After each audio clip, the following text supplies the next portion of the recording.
pastor, imitatolay leolam, hallelujah, hallelujah, hallelujah, hallelujah, hallelujah, hallelujah.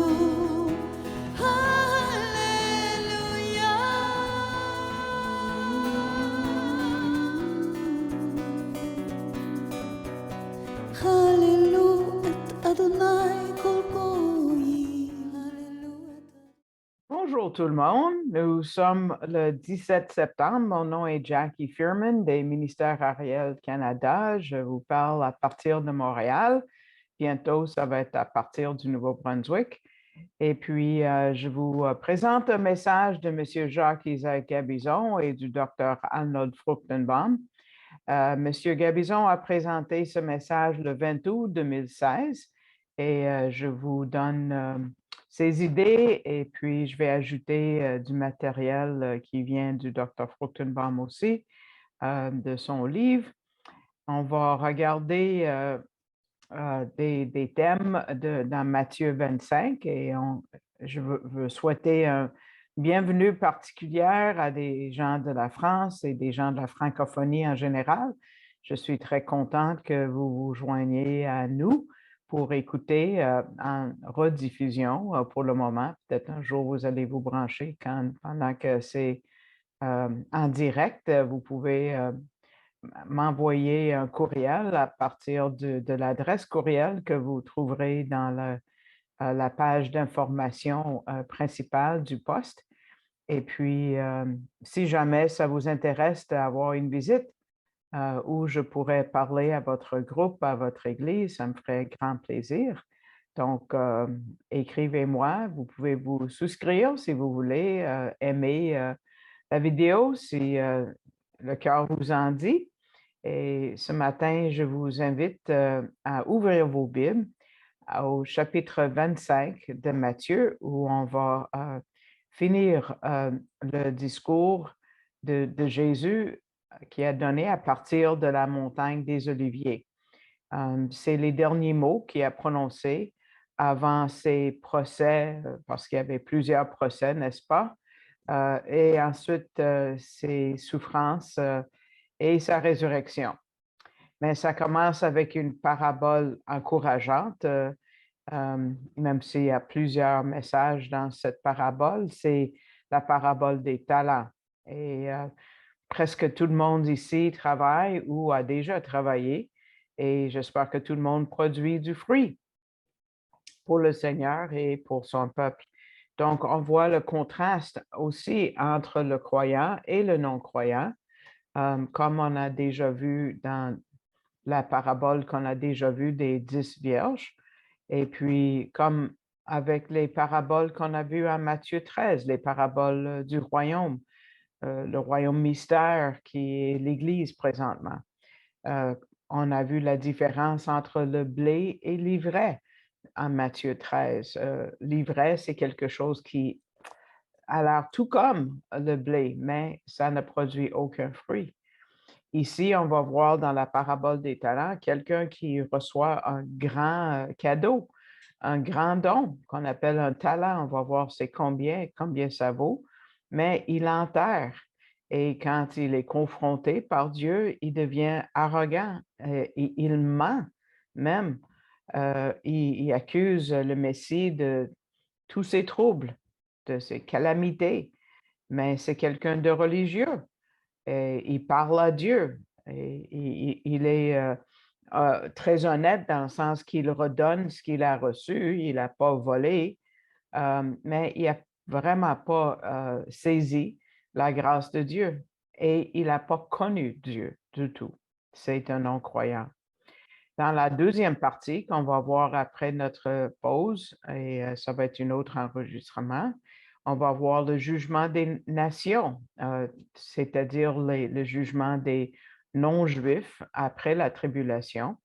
Et on voit en Matthieu, on a déjà vu en Matthieu 24 le jugement des Juifs. On va voir le jugement des non-juifs. Et je vous invite de revenir et écouter la deuxième partie de cet enseignement.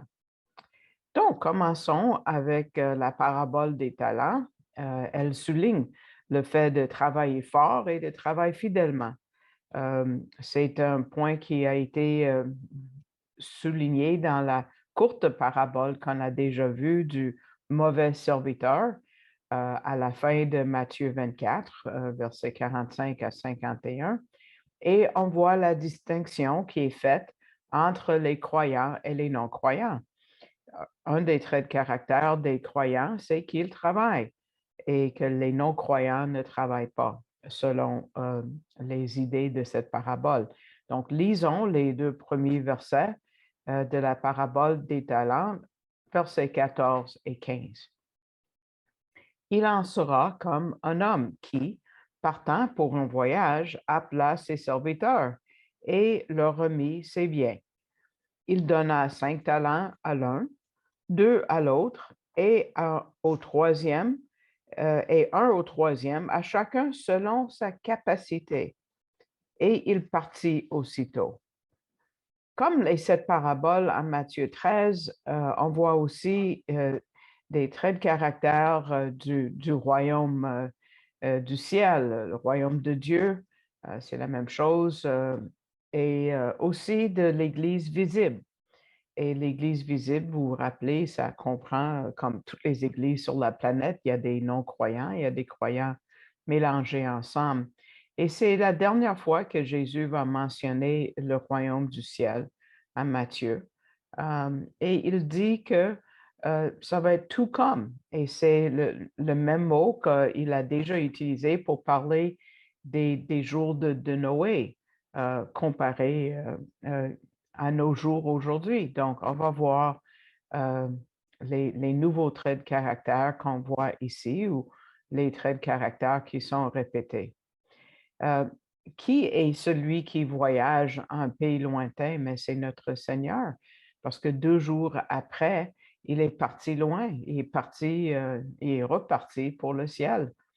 Et avant de partir à une personne, il a donné 5 talents, un autre, il a donné 2 talents et un dernier, il a donné 1 talent.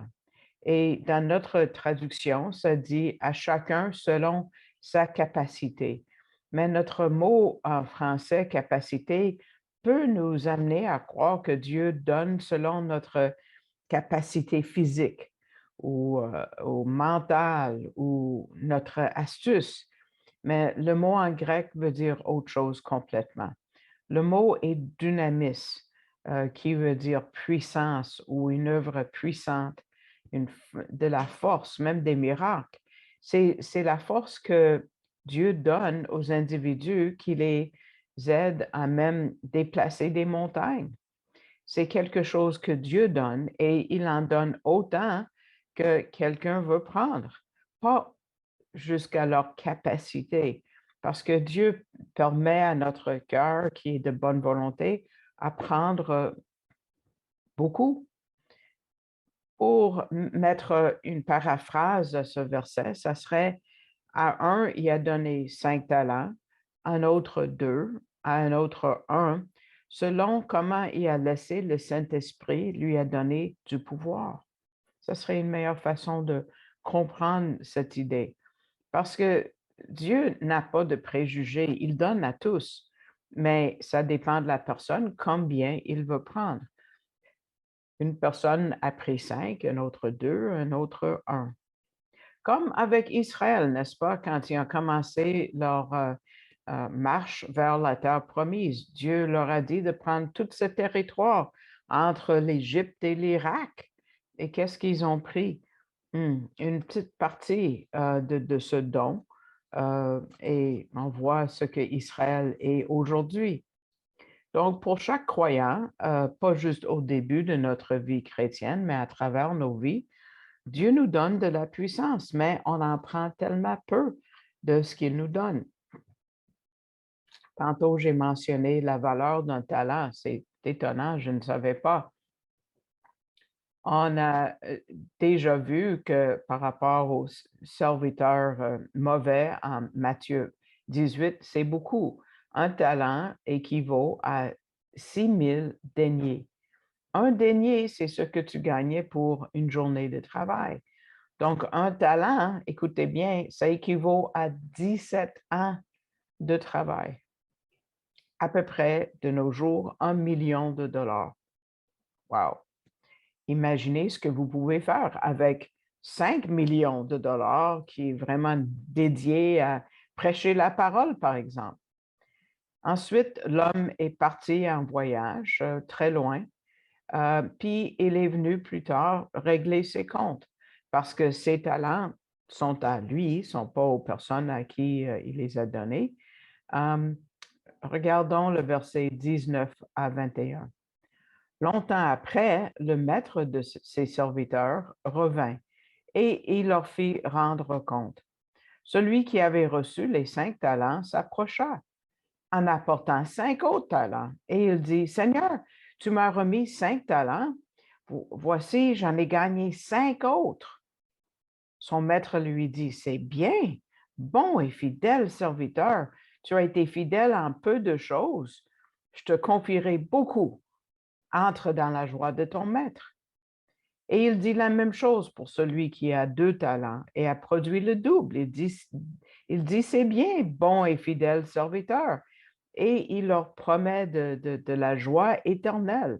On ne peut pas demander plus que ça, n'est-ce pas, de la joie éternelle avec Dieu, euh, d'apprécier Dieu pour l'éternité.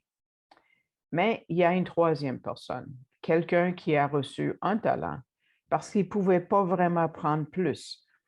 Regardons ce qu'il dit quand le maître revient en versets 24 et 25.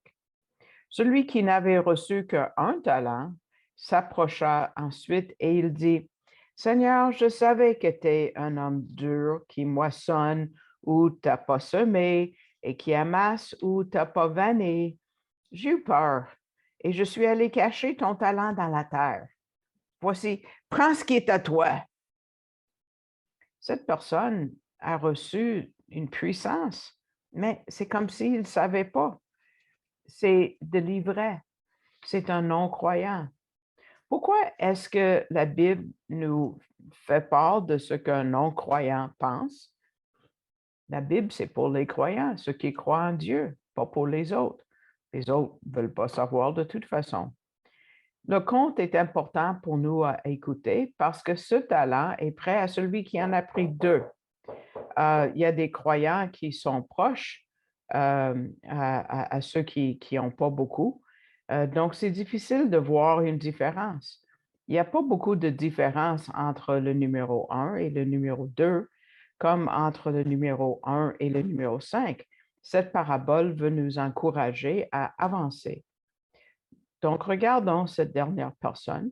On voit que c'est une personne honnête parce qu'il redonne son talent au Seigneur. C'est une personne religieuse parce qu'il semble connaître, au moins il parle au Seigneur.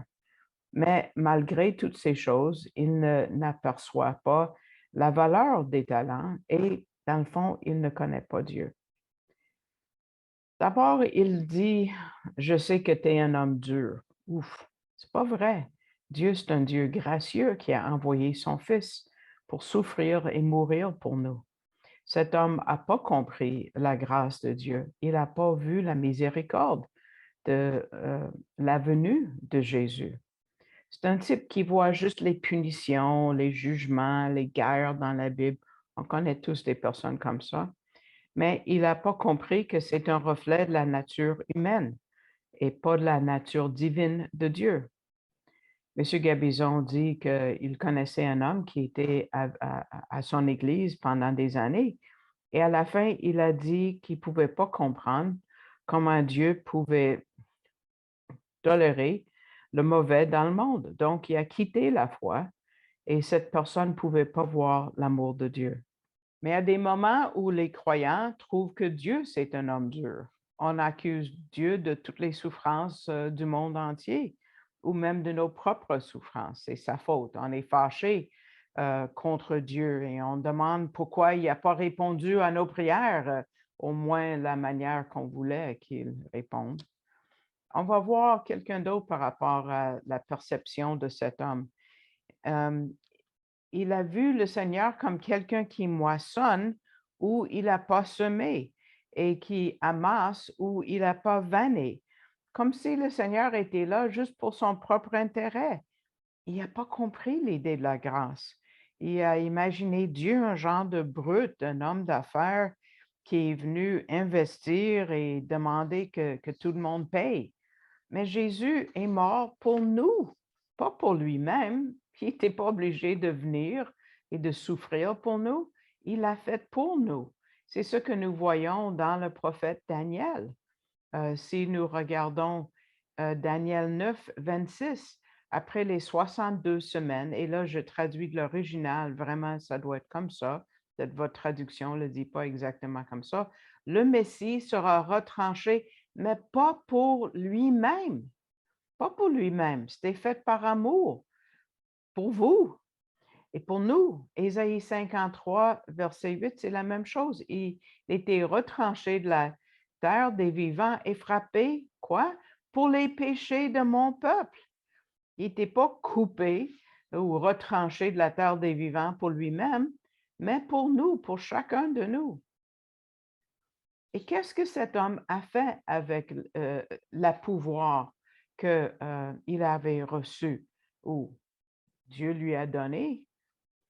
Il a enterré. Est-ce que ça a du sens d'enterrer 1 million de dollars? Regardons comment Yeshua a répondu au verset 26 à 30. Son maître lui répondit, serviteur méchant et paresseux, tu savais que je moissonne où je n'ai pas semé et que j'amasse où je n'avais pas vanné?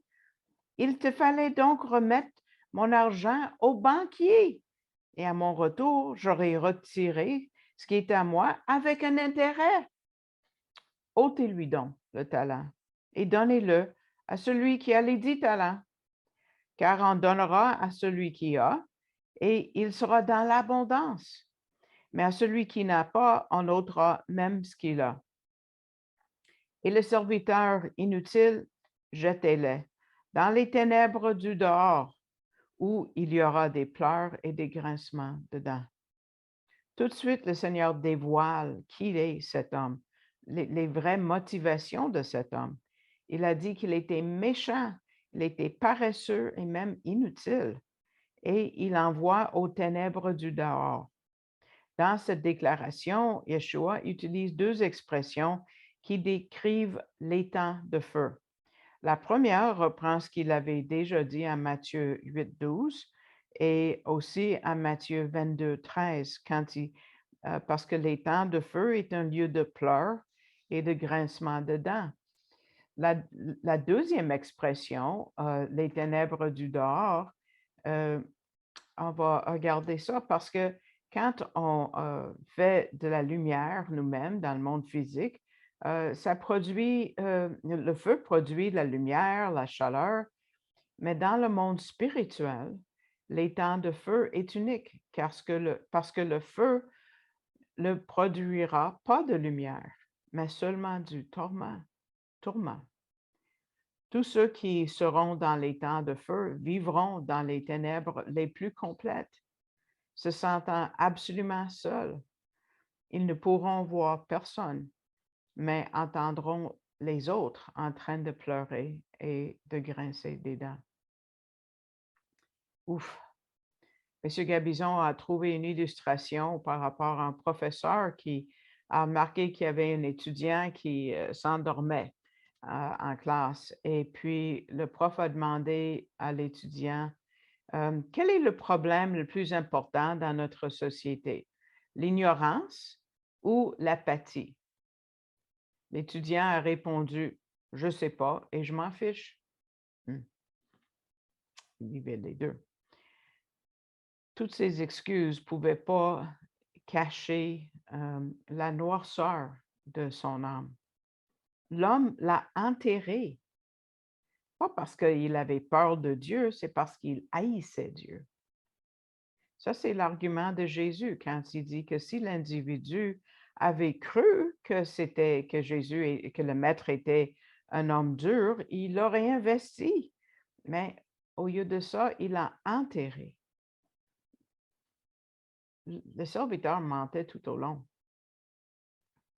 Est-ce que vous avez déjà pensé quel genre de banque est-ce qu'il y avait dans le verset 27? Euh, si on regarde le grec, c'est un mot que vous allez reconnaître. C'est le mot trapézite euh, pour le mot tra, qui est le numéro 4, et pesa, qui veut dire avec 4 pattes. Donc, c'est une table à 4 pattes. C'est pour ça que c'est traduit comme une table d'argent, comme quand Jésus a renversé les tables, il a renversé les banques, dans le fond. De ce mot grec, on a le mot trapézite, où on a le mot trapèze, qui est la gymnastique, ou les acrobates quand ils volent d'un appareil à l'autre. Comment est-ce que ce mot grec a commencé à signifier trapèze?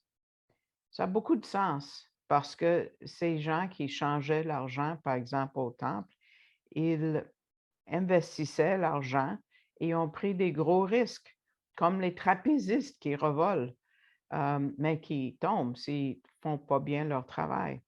Monsieur Gabizon dit que nos banquiers sont vraiment des trapézistes et on doit faire attention où on investit notre argent. Il y a une autre application pour nous aujourd'hui, par exemple. Il y a tout un futur pour nous, les croyants, aujourd'hui. Regardons vers le haut et sachons qu'un jour, on va tous entrer dans la joie de notre Seigneur. Comment est-ce qu'on sait que ça va être merveilleux? Jésus a dit pour ceux qui étaient croyants que s'ils étaient fidèles pour peu de choses, Dieu va leur donner plus. Mais imaginez si 5 millions de dollars est peu aux yeux de Jésus, imaginez ce qu'il va nous donner là-haut. De notre mot pour pouvoir, dynamis, on a le mot français dynamite. Mais le mot est vraiment un mot suédois. Comment est-ce qu'on a eu ce mot-là? Vous vous rappelez le suédois chimiste, le chimiste suédois, Alfred Nobel. C'est lui qui a inventé la dynamite et il était méprisé pour étant l'homme qui a gagné des millions à travers la mort de beaucoup. Une fois, un journal français a publié un avis de décès prématuré. Nobel était encore en vie. Et le titre, et c'était en français, donc pas besoin de traduire, c'était Le marchand de la mort est mort. Et l'avis de décès a décrit Nobel comme étant un homme qui s'est enrichi en trouver des façons pour tuer du monde et les tuer plus vite que jamais auparavant. Ouf! Nobel a lu ça, il a pris à cœur, ça l'a dérangé, ça l'a troublé, et il a décidé d'utiliser ses talents d'une meilleure façon. Qu'est-ce qu'il a fait? Il a mis la majorité de tout ce qu'il possédait, son argent, et surtout ce qu'il a gagné dans la vie, pour établir le prix Nobel, qui inclut les prix pour poursuivre la paix, le prix Nobel de la paix, on l'a déjà entendu parler. Et chaque année, depuis 1901, il y a 6 prix internationaux qui sont donnés pour ceux qui travaillent dans la science et la promotion de la paix. Cet homme était béni, pas autant peut-être par sa repentance, mais oui, c'est sûr que le repentir, c'est une bonne chose, mais il a pu voir son avis de décès avant de mourir. Ça, c'est un genre de bénédiction. Nous, on ne peut pas le voir, mais on sait que le Seigneur pèse notre progrès. Combien on produit du fruit. Comme Nobel, on peut recommencer n'importe quand. On peut repartir à zéro, comme dit le chant. Dernière chose avant de quitter cette parabole, c'est un mot pour les deux autres. En verset 16, aussitôt que la personne a gagné ses talents, qu'est-ce qui arrive? Si on peut le traduire directement du texte original dans cette partie de l'Évangile, ça dit immédiatement, celui qui avait reçu les 5 talents s'en alla et les fit valoir et acquit 5 autres talents. Donc, il n'a pas attendu. Tout de suite, il a reconnu la valeur de la puissance qu'on lui a donnée et il a agi quoi? Immédiatement. Wow! Comme beaucoup d'hommes et de femmes dans les Écritures, les prophètes s'empressèrent d'aller faire ce que Dieu avait demandé, comme si le message ne pouvait pas attendre. Ils ne voulaient pas perdre même un instant. Quand vous lisez la vie de Paul, sa biographie, on se demande si jamais ce gars s'est reposé, tellement il y avait un sens de l'urgence du message. Aux Éphésiens, on voit que Paul a écrit rachetez le temps, car les jours sont mauvais. Ça, c'est Éphésiens 5, 16. Et en Colossiens 4, 5, il dit conduisez-vous avec sagesse envers ceux du dehors et rachetez le temps. Paul savait que les occasions ne s'attendaient pas. Il faut les saisir aussitôt qu'on a une occasion. Monsieur Gabizon a trouvé une illustration d'un évangéliste qui a trouvé une tribu isolée dans l'Amazonie et prêchait à un groupe de petits-enfants et leur parlait de Jésus. Et un vieillard est venu les rejoindre et il écoutait avec attention comment le missionnaire a décrit la grâce de Dieu. Et puis, une fois que les enfants étaient partis, le vieillard est venu voir le missionnaire et a demandé et posé une question. Il a dit, Monsieur, est-ce que c'est très intéressant, mais est-ce que c'est vrai? Euh, est-ce que cette histoire est vraie? L'évangéliste a dit, ben, bien sûr, c'est la parole de Dieu. Le vieillard a dit, c'est la première fois de ma vie que j'entends qu'on doit donner notre vie à Jésus pour être pardonné de mes péchés et d'avoir la vie éternelle. Il repense, puis il dit, ça ne peut pas être vrai. Ou bien quelqu'un d'autre serait déjà venu me le dire avant maintenant. Je suis vieux. Mes parents ont vécu leur vie, sont morts sans jamais entendu ce message. Ça ne peut pas être vrai. Sinon, quelqu'un serait venu avant. Ouf! Wow!